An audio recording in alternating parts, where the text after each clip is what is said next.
This is Juicy Content Reactions. Elliot and Billy, what's up? What's up? Today we're doing Scott Galloway interview on the Diary of a CEO podcast. It is called The Number One Reason This Generation is Struggling with Scott Galloway. It was published in 2022. It has 1.2 million views on YouTube. We're doing our top 10 takeaways from this interview. The first thing would be that 10% of men attract 90% of the women. And that's, you could say online dating or even just in person too. Basically, it's the 10% of, all that you could say alpha males or men who attract the most resources or have the most resources, maybe have the best style, the best looks. Those are the 10% of men that are attracting essentially all of the women out there. You could say that's why it's 10 to 90. And honestly, I think that that's true, especially when it comes to online dating and dating in big cities, dating in California. We live in California, and I think that I could relate to this, absolutely. And I think with that statistic, it kind of leads to a lot of men being broke, alone, and dangerous, essentially, because there's nothing worse than a lonely, broke, and alone young man in America nowadays.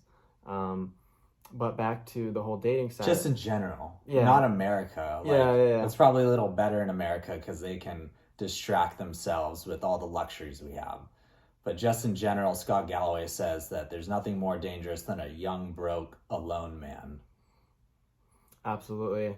Yeah, and honestly, I do think that 10% of the guys have the luxury to pick 90% of the women, whether it's in person, online dating, whether it's online dating intensifies it too. Yeah, like it makes this pool larger for 10% of men, and it just makes it so that more women go to these 10% of men. Right. So there's even more of an unbalance. Absolutely. And that's because the dating profile, Scott says, women are attracted to three things he talks about. One is a man's ability to acquire resources. Two is his intelligence. Three is how kind he is. And the dating profile, he says, really only shows one, kind of leaves out two and three. So that's why more women are being attracted to fewer men on these dating profiles, because not every man, has ability to acquire so many resources, or they pale in comparison compared to, some guy, some Andrew Tate figure. Absolutely. Yeah. I've even, in my own personal experience, I've gone on a few dates, and I've just asked some of the women that I've been on dates with, I asked them what their experience was. And I've even heard a lot of women say that the guy's pictures are great and amazing, but then they meet the guy in person and he's a total asshole, or his vibe is completely off. And essentially it's like his pictures don't match his vibe and who he is. And that kind of goes back to what Scott was saying with, you're only able to see one out of three of those main important things from an online dating profile. Scott talks about how he says that relationship inequality has become more pronounced than income inequality in Venezuela, which is a country that has hyperinflation. Many millions of people have been fleeing the country there with Maduro in power. So because he's saying that 10% of men are getting 90% of women. So Billy and I actually fact checked this. We went online, did some fact checking about is mating inequality worse in America than income inequality in Venezuela. And the U.S. Embassy published a paper in 2020 saying that in 2019, 96% of Venezuelans live in poverty and 70% live in extreme poverty. So actually, based off of that, if you believe what the U.S. Embassy is saying about, kind of their enemy, Venezuela, yes, it is an even more drastic drop-off. It's even more drastic in Venezuela, actually. Yeah, it's a little bit worse in Venezuela. It's worse in Venezuela. We also did a little more fact checking, and Foreign Policy magazine came out with an article in 2023 saying that the poverty line has fallen from 90% now to 81.5%. So actually, based off of the most recent data in 2023, now dating inequality in America is worse than income inequality in Venezuela. So so Scott was spot on because the interview he had came out in 2022. If you're a guy right now in your 20s, 30s, whatever it might be, and you have a dating profile, I would suggest you try to find a way to stand out. But don't be fake. Obviously, find ways to take good pictures, dress nice, say something creative and cool, be kind. And when you meet women in person, make sure you meet, everything matches. You know what I mean? You want to make sure you're being honest and upfront and portraying the right thing. You should be a dating coach, bro. Yeah, maybe I should be a dating coach. You should hook me up. Yeah. And then again, too, in person, too, it's a little bit different, right? Because it depends on where you're going in person and how you're meeting people. But you might have a better chance. For some people might do better in person because they get to show who they are emotionally, physically, mentally, all at once. And they can figure out, if there's a connection right away. They don't have to put 2 or 3 pieces together to figure out if this is going to work or not. So it's up to, I've had good experiences doing both online dating and in-person connections that I've had. Both a pain in the ass, but I think dating right now is kind of just a pain in the ass, either way you look at it right now. But I guess you just got to figure out what works for you. But those stats are very interesting, and it goes to show, honestly, no excuses, but it's a tough time right now to be a guy if you're not part of that 10%. Okay, number 2 takeaway from this was Scott Galloway telling the audience, when you're young, do not assume that you're going to be in the 1%. A lot of his students at NYU, where he teaches, they just think they're going to be in the top 1%. And he's like, that's like super unlikely. All you kids are going to end up that way. Being in the top 1% comes with a great amount of stress, a great amount of sacrifice. And Jordan Peterson, the Canadian psychologist, he talks about how those people in the 1%, they have failed relationships, failed marriages. They're super stressed out. Their life is totally unbalanced. And that's like a pattern. So Jordan Peterson's actually advising people to have a balanced life as opposed to trying to be at this 1%.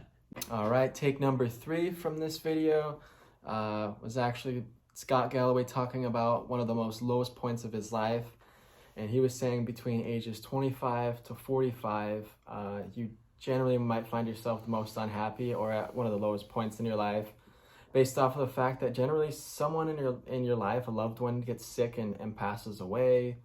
You might face the most economical stress.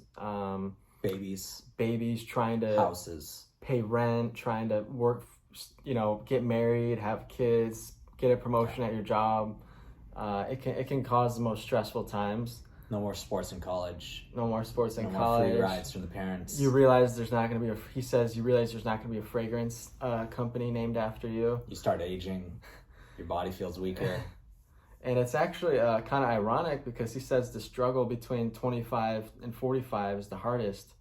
And that's when your body's actually more in a peak physical state. Like you're physically capable of doing more. You're more in shape. Body's healthier. But that could be also associated with one of the most unhappiest times of your life. But yeah, as soon as 45 hits, a lot of times he talks about the body's deteriorating, but for some reason, once you're older, you tend to be more content and you tend to have more acceptance about things and you don't want so much. You're kind of just content with what you have. And it's kind of weird because you think, oh, your body's getting older, you're getting weaker, you might be getting sicker, so you should, things should be worse, but in reality it's backwards. And it really just comes down to mindset and perception. But that would be my 3rd takeaway from this video.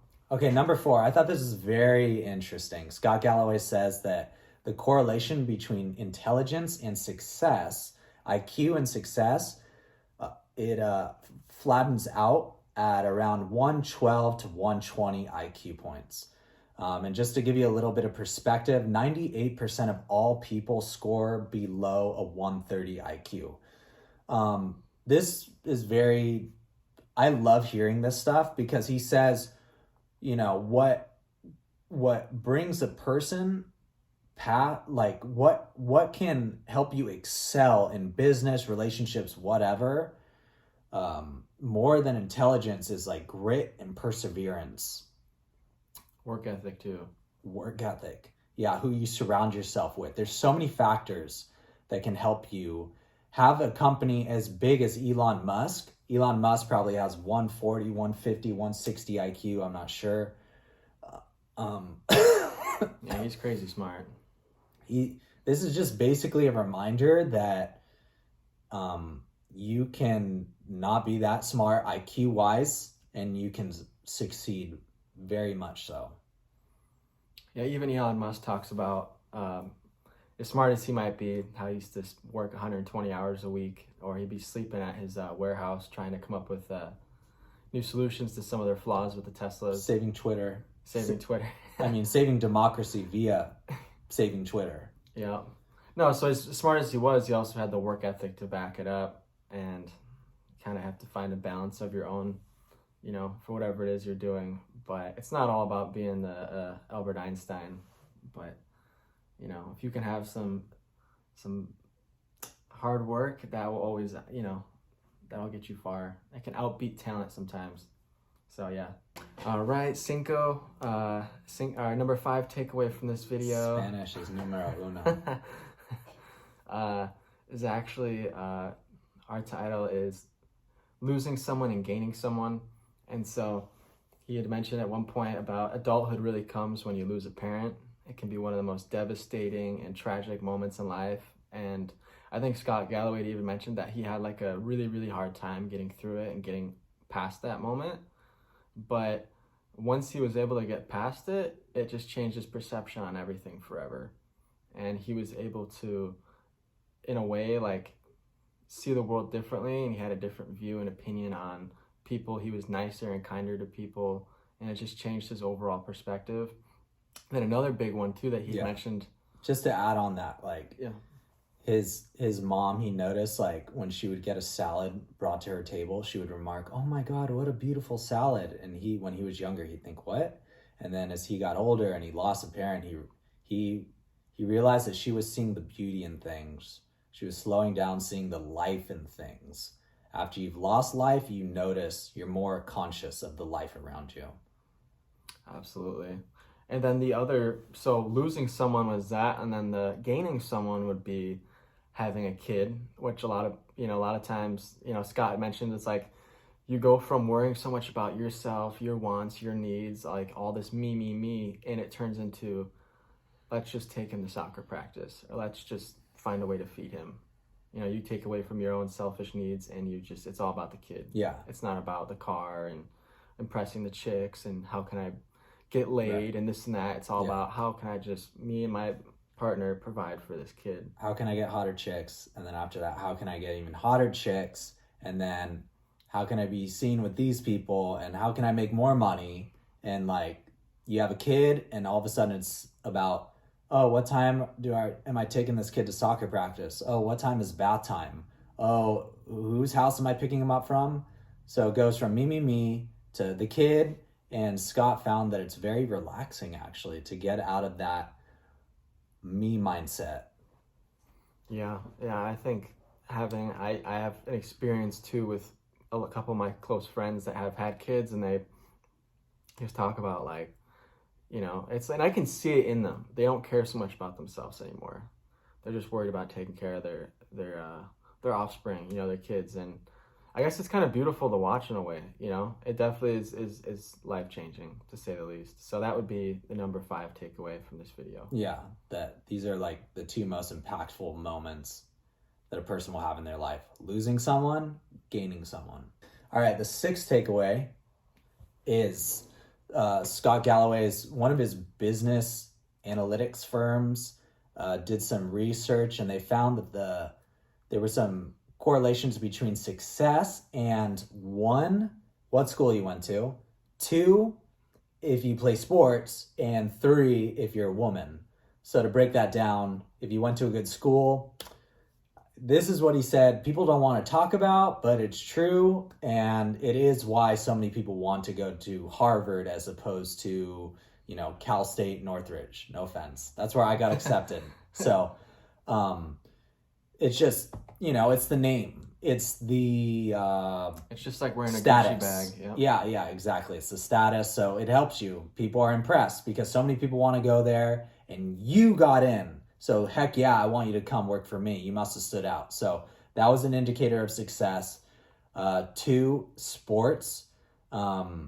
This is, this has actually been talked about as this will help you live longer than any other thing, any other medicine is exercise. Sports, you're punishing yourself. You're going in and you're like, okay, I'm going to punish myself to improve. And this is actually what's landed Scott his first job at Morgan Stanley. The hiree, road crew. Scott rode crew. The guy said, anyone who's willing to kill themselves, I want working for me. So it's that grit, it's that determination. You're willing to fight through the pain. And then 3, being female. And he said, Scott Galloway said that females mature faster than men. I'm sure you heard this growing up. And, they're graduating college now at a ratio of 2 to 1. 2 females for every man graduating college. So they're becoming more educated in the traditional educational U.S. school system sense. Yeah, it makes you wonder why are women graduating at 2 times the amount of men. And maybe my one thought would be maybe that as soon as men get out of college or out of high school or college, they're instantly thinking of how do I provide or how do I become a man, whereas a woman's just obviously has we're maybe worried about being a caretaker. She's already thought about what do I do as a woman, because they mature faster. Right. The guy might be like rushing, like, oh, I just got out of school, I got to find a way to like pay for an apartment or do all this stuff, and he's kind of going into panic mode a little bit. That's interesting. And one other thing I'll add too, which I wanted to say a little bit ago, but with the athlete thing is very true. If I give the most utmost respect and admiration for like football players and basketball players, I don't know if you guys have ever been to like a football game or like a football practice or like a training camp, but I have back in Buffalo, New York, and you go around and you see the size of these guys. These guys are just like, you'll see yourself in like the fans, and then you'll look over at the football players and you're just thinking to yourself, like, these are not normal human beings. Like, these guys are absolutely enormous. They're like a freak of nature. And the things that they're physically capable of doing, we are not capable of doing. So what they are everything that they, 6'5", 250 pounds, pure muscle, whatever you want to call it, it's on a whole nother level. And that was the one thing I really admire. And I think that athletes are a part of, I don't want to say superhuman, but it's crazy. And a lot of people don't realize that. They think that they could go in and just play the sport and do the same thing. And it's like, no. So you're saying a superhuman leads to success? Yes. Yeah. Because they can accomplish what the normal person cannot. Absolutely. They can push their body to what the normal person cannot. Yep. Okay. Yeah. And just working out in general. That's true. The best cure to depression. The best antidepressant. I mean, for a lot of people. The best natural one. All right, lucky 7. Number 7 takeaway from this video was it's kindness. And basically, it's the kinder you are, the better your life will be. I know Scott Galloway talked about he was kind of a dick for a long time, and he just wasn't like the nicest person a lot of times. He had an example. Kind of like you. Yeah, exactly. Just a dick sometimes. And no, Scott had talked about how he was someone was reporting data in one of his classes, and he just completely called him out and was a complete asshole because the kid apparently didn't report the correct data. The data he was going to report was going to contradict itself, and so it was a mistake, absolutely. But he completely called the guy out in front of the classroom, and he noticed after the classroom was over, he went to the bathroom, and he noticed this guy was completely shaking and was kind of broken down over the fact that he had got called out. in a humiliating way, and he realized that, I guess you could say, had an epiphany that he needs to be more kind to people. He needs to be more nice. There's absolutely no reason to really treat people like that. What's the point of having all this money if I'm still an asshole at the end of the day? Right.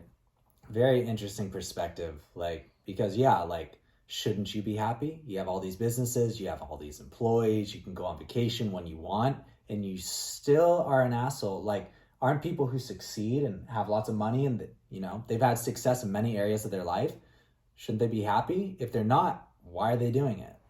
Right. Absolutely. So that was his epiphany. Also, Scott said at the end of the interview, he was asked a question, was his biggest regret? And it was that he wasn't more kind to people. And he says when he is more kind, feels masculine. And in the past, he wasn't confident enough to tell someone like, hey, you look great. Like, do you work out? Like, you've acquired so much success. He was like, there was something telling him that was unmasculine. And so he just tries to just be kind to people now. Yeah, I think there's a big thing where, like, it's hard for men to show love to other men and to compliment them or to, empower other men, whatever it might be. It's like a lot of times it's thought of as a sign of weakness, and especially in today's society, people are too scared to do that. And so, honestly, It's like the most alpha thing you can do is absolutely be complimenting people, not just women that you think are attractive, but everybody. Yeah, weakness is like if it's a fake compliment. Right. If you're doing it to get something. Or doing it because you think you're supposed to do it, but really you don't mean it. I mean, weakness is not following what your heart wants to do. Like whether you want to go and dance with a girl or whether you want to give your bro a compliment. If you're scared to do that, that's weak. But giving a compliment, that's love. And what are we taught to do in life? Love people. Where are all the great songs about? Love, love, love, love, love. They're preaching it because we all feel it. It's undeniable. Some people just have a hard time showing it. Don't be that person. Don't be that guy. You fuck. This will end up in a sad spot. Don't be that fucking lame. Fucking broke dick. Yeah. Fix that dick. Yeah. Oh, what's up? So number 8 takeaway is be more aggressive. The most important decision you make in your life is the mate you choose, who you decide to have kids with. This is what Scott says. And yeah, you're raising another person with a person. And that person you're raising is going to get, 50% of the spouse's ear. So Scott says, be talking to as many people as possible. In the Starbucks line, talk to the person in front of you, talk to the person back of you. Just get good at making connections with people so that you eventually attract a high, not profile, but maybe status. High status, someone who will be high value for the kid, a great mom, a great dad for the kid, and someone that you love and get along with well. And that is just an amazing person. And the way you're going to do that is by being more aggressive in making relationships, not just with the opposite sex or the same sex, not just in a sexual sense, but just in business, friends, hanging out. Get good at making connections. A lot of men are taught, this is what Scott says, to not be aggressive in, striking up a relationship with a woman. And he's saying that there's nothing wrong in being aggressive with trying to start a relationship. Don't, stand so close to her. Yeah, the social cues, but, get out there. If you have interest in a girl you see, you should absolutely go approach her. Don't feel awkward or weird or should I do this? Am I not supposed to be doing this? Because of what Elliot was saying, how guys are kind of taught to, not. I think it's absolutely... I don't want to embarrass her. Yeah, or I don't want to embarrass myself. Yeah. What if I scare her because I ask her out?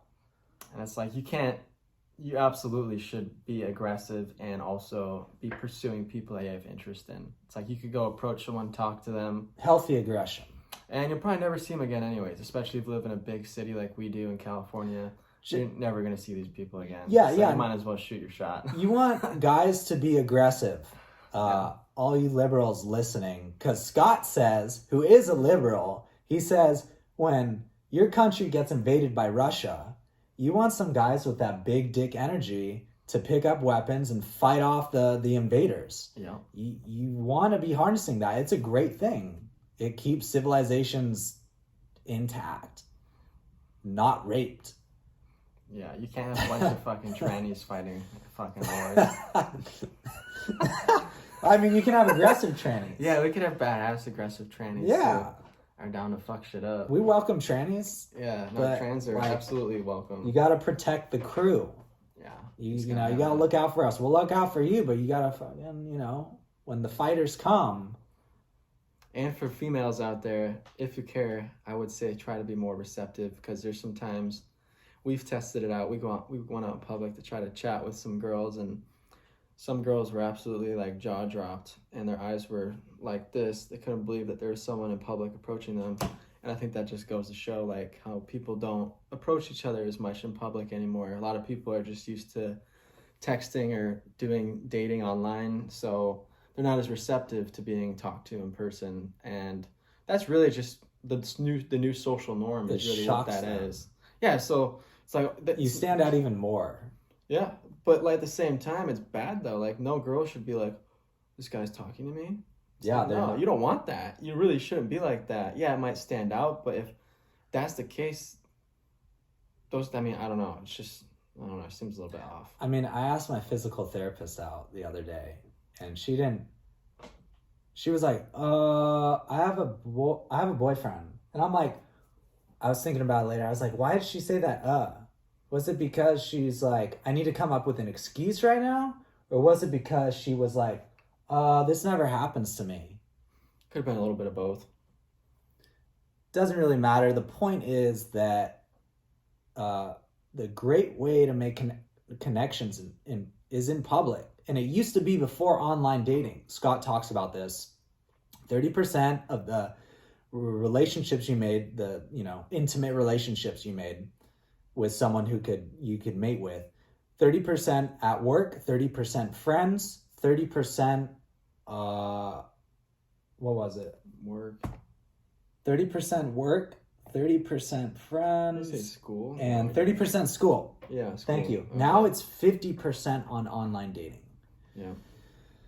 Which is not great given that 90% of women are going to 10% of men. Yeah. So if you want to stand out, maybe try approaching people. Or approaching that girl. You already know. We don't have to say anymore. Yeah. Go get him. Get him, dog. Go get him. Comment about it. Yeah. Are we about to be dating coaches? Might be. Might be how to date an OC. Even though we have zero success. But we'll talk about dating. No, we got bitches. Number 9. Yeah, there we go. Number 9.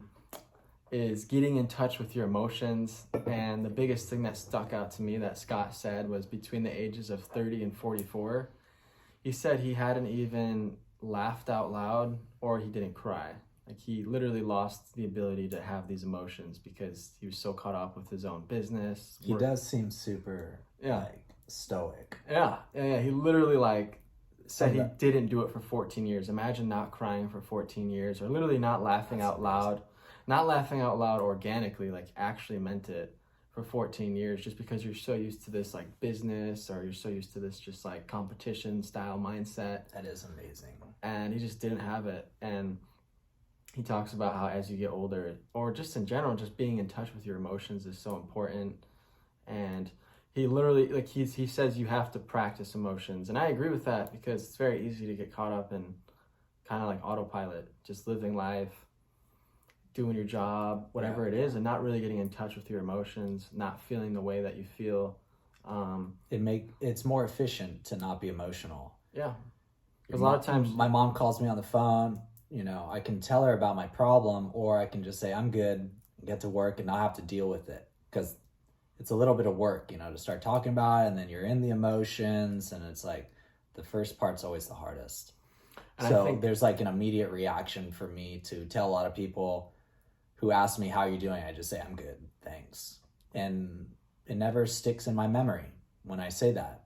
But when I give them a little bit more of the inner Elliot, I have a more meaningful experience, and time does slow down. And that's what Scott talks about, how he's able to make time slow down these days.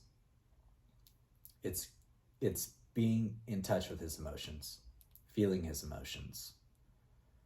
Yeah, absolutely. Yeah, I think it's one of those things where life is, we're kind of programmed, I feel like, to just like tunnel vision, just like stay focused on what's in front of us, the job, school, relationship, wife, kids, whatever it might be. And so, especially as a guy too, a lot of times it's like, oh, you don't show emotions, that makes you weak. Or some people don't want to because they feel like they're being a burden if they tell you what's really going on, and that's not right. It's not the way it should be at all. I relate with Scott a little bit for, I don't think I only went maybe like a year or two without crying or whatnot. But one thing I did notice was I didn't laugh as much. And I was like, when's the last time I really had a really, really hard laugh? And I actually was like genuine. And I thought about it and I said, that doesn't happen all the time. It doesn't happen that often. No. Especially the older you get. The older you get, and you realize you're like, damn, it's like kind of sad if you think about it. You're like, I should be doing that more, So whatever you got to do to laugh, cry, be excited, happy, anxious, maybe angry, as long as you're not crazy. Yeah, he says, do those stupid, cheesy things that you think are stupid and cheesy, Like his kid wanted to play life-size Monopoly, and to him, that's like the 7th ring of hell. But he just decided to do it. You can judge something, that's fine, that's natural, but dive in and, maybe you'll laugh. Absolutely. It's like the more you just, he was saying, like, I just had to like force myself to just get into it. Even if I did a lot, like, even if I didn't want to, when there was a chance to just laugh loud and hard, he just made sure he laughed really loud and hard, even though he didn't necessarily feel it. And that's what I think he's talking about when he mentions he practiced these emotions.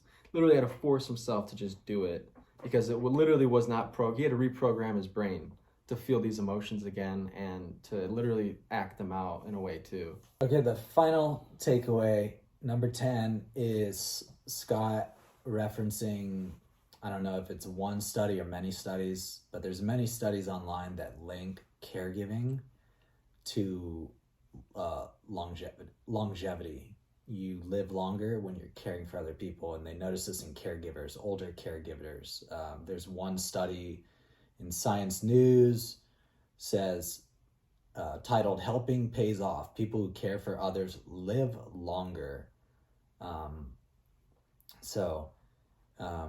Scott said that there's a hormone released in the body that helps you, I don't know if it helps you live longer, but there's some kind of reaction there.